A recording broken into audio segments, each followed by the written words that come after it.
అన్నా కొంచెం ఫ్రీగా అంటే మొత్తం వస్తుంది. ఓకే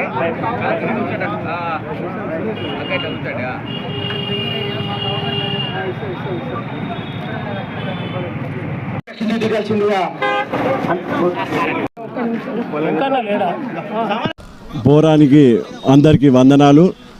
మాతోని సికింద్రాబాద్ నుంచి తరతరాల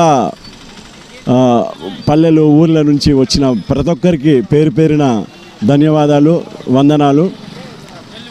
మేము సీఎం గారికి మా యొక్క విన్నపం ఒకటే, మా యొక్క ఆవేదన. మేము 1969 నుంచి పోరాడుతున్నాను ఇప్పటి వరకు. నా పేరు ఆడపు శివకుమార్ నేత.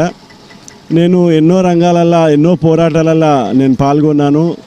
నా జీవితం అంతా ఇందులోనే నేను గడిపినాను.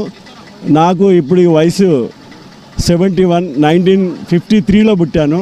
ఇప్పటి వరకు కూడా దేవుని కృపతోని ఈ పోరాటాన్ని సాగిస్తున్నాను.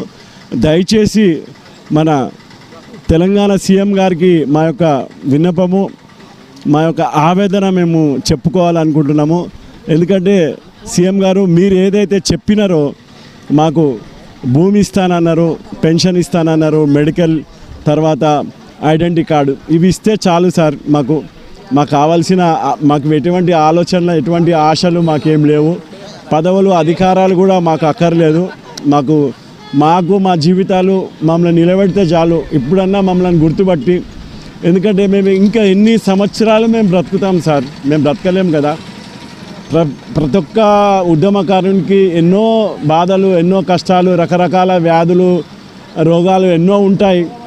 వాళ్ళు ఎప్పటి వరకు బ్రతుకుతారా అని గ్యారంటీ ఉండదు. కనీసం మీరు ఇచ్చింది మా కుటుంబానికి మేము పోయే